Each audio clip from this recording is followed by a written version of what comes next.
मेरा नाम है हरिया, मैं काम करता हूँ बहुत बढ़िया, खाता हूँ खाना और रोज गाता हूँ गाना। अरे यार, आज तो बहुत देर हो गई। इस खतरनाक जंगल को देखकर तो मेरे हाथ पैर ठंडे हो गए हैं। अगर मैं वक्त पर गांव नहीं पहुंचा तो मालिक बहुत नाराज हो जाएंगे। तभी हरिया को एक आवाज सुनाई देती है। सुनिए हरु जी। अरे, ये आवाज किसने दी? तभी हरिया को सामने कुछ दूर एक औरत खड़ी दिखाई देती है। अरे भाई, ये औरत अकेली इतनी रात को इस जंगल में क्या कर रही है? चलकर पूछना पड़ेगा।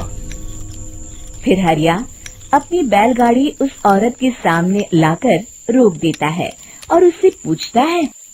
अरे सुनिए, आप इतनी रात को इस खतरनाक जंगल में अकेली क्या कर रही हैं? तभी वो औरत मीठी आवाज में कहती है, अरे हरु जी, आप आ गए। मैं कब से आपका इंतजार कर रही थी। वैसे तो यहाँ से काफी लोग गुजर चुके हैं, लेकिन मैं खास आपका इंतजार कर रही थी। अच्छा, तुम सच कह रही हो? मुझे तो यकीन नहीं हो रहा है। वो क्या है ना, आज तक किसी ने मुझसे इतने प्यार से बात नहीं की। हाँ हाँ हरु जी, मैं सच कह रही हूँ।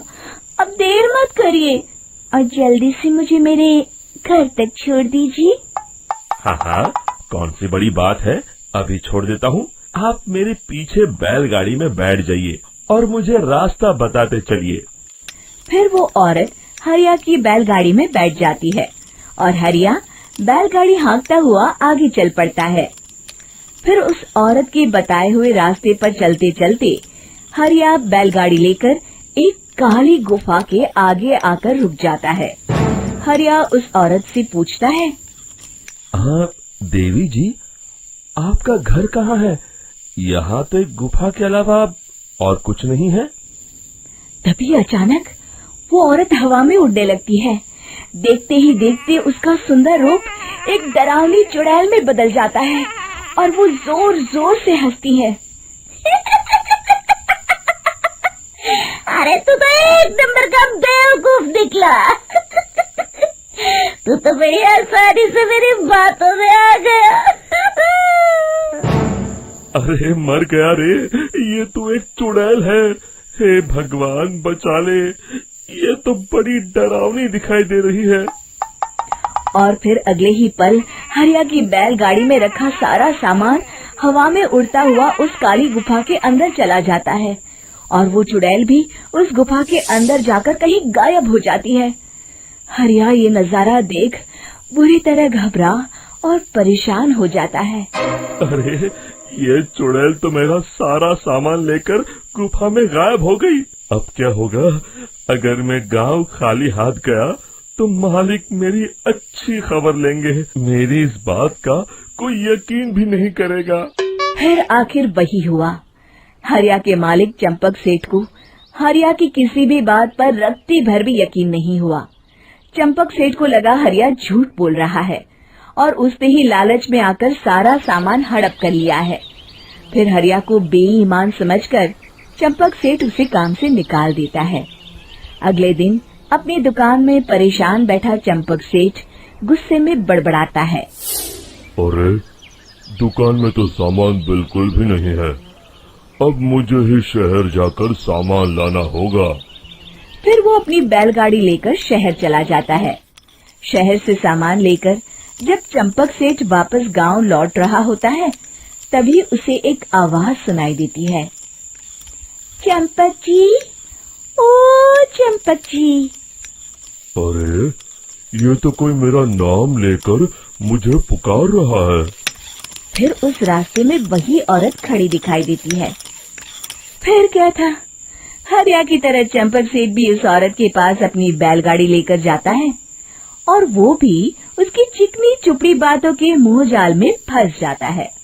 फिर चुड़ैल उसे भी अपनी गुफा तक ले जाती है और उसका सारा सामान लेकर गुफा में गायब हो जाती है। बेचारा चंपक सेठ लाचार होकर खाली हाथ गांव लौट आता है। फिर ये उस जंगल में रोज की बात हो जाती है। जो कोई भी शहर से कुछ लेकर गांव की तरफ लौटता, वो चुड़ैल उसे बेवकूफ बनाकर उसका सारा सामान लेकर गुफा में गायब हो जाती। एक दिन हरिया एक लकड़हारे को उसी जंगल की तरफ जाते हुए देखता है। फिर हरिया उसे रोकते हुए कहता है, अरे भाई, क्यों अपनी मौत को दावत दे रहे हो? मेरी बात मानो, आगे जंगल में मत जाओ, वहाँ एक बड़ी भयानक चुड़ैल रहती है। लकड़हारा हरिया की बातों को नजरअंदाज करते हुए कहता है, अरे भाई, मुझे पहले ही बहुत देर हो चुकी है, मुझे जाने दो भाई। शाम तक लकड़ियाँ काट कर शहर के बाजार में बेचना है। तुम अपनी ये कहानी किसी फुर्सत में बैठे इंसान को सुनाओ, मैं तो चला। इतना कहकर लकड़हारा वहाँ से आगे जंगल की तरफ चला जाता है। फिर अगले दिन गांव के मुखिया के घर के बाहर बहुत सारे लोग जमा हो जाते हैं। तभी हाथ में कुल्हाड़ी लिए खड़ा लकड़हारा कहता है, अरे मुखिया जी, अब आप ही हमें बचाइए उस जंगल वाली चुड़ैल से। हमारा सारा काम तो शहर से ही होता है। अरे मुखिया जी, उस चुड़ैल की वजह से तो मैं पूरी तरह बर्बाद हो गया हूँ।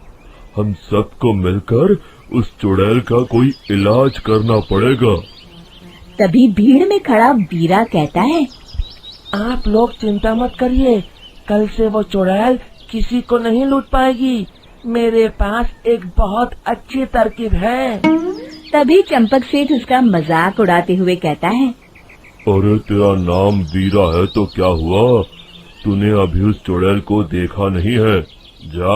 जाकर अपना काम कर, बड़ा आया। तब मुखिया जी कहते हैं, नहीं चंपक सेठ, मुझे लगता है हमें इस लड़के को एक मौका देना चाहिए। फिर सभी गांव वाले मुखिया जी की बातों से सहमत हो जाते हैं और वीरा शाम को एक बैलगाड़ी में कुछ सामान लादकर उस जंगल की ओर चल देता है। वीरा, ओ वीरा, कहाँ जा रहा है? तभी वीरा मुड़ के देखता है, वही चुड़ैल एक औरत के रूप में खड़ी है। अरे बहन जी, मैं आपको ही ढूंढ रहा था। देखिए, मैं आपके लिए क्या लाया हूँ। हैं? अरे वाह, तो खुद मेरे लिए इतना सामान लाया है। तू ही अकेला गांव में समझदार है। जरा देखो, मैं भी खोल के, बड़े भूख लगी है। जैसे ही चुड़ैल उस सामान पर से कपड़ा हटाती है, एक भगवान शिव की तेज रोशनी उसके अंदर मूर्ति से निकलती है और चुड़ैल अपने असली रूप में आकर जलने लगती है। अरे मैं जल रही हूँ, बचाओ! बचाओ! ओम नमः शिवाय, मर गई मैं! देखते ही देखते वो चुड़ैल राख के साथ उड़ जाती है और सभी गांव वाले भी वहां जाते हैं। शिक्षा बुराई पे सदा अच्छाई की ही जीत होती है।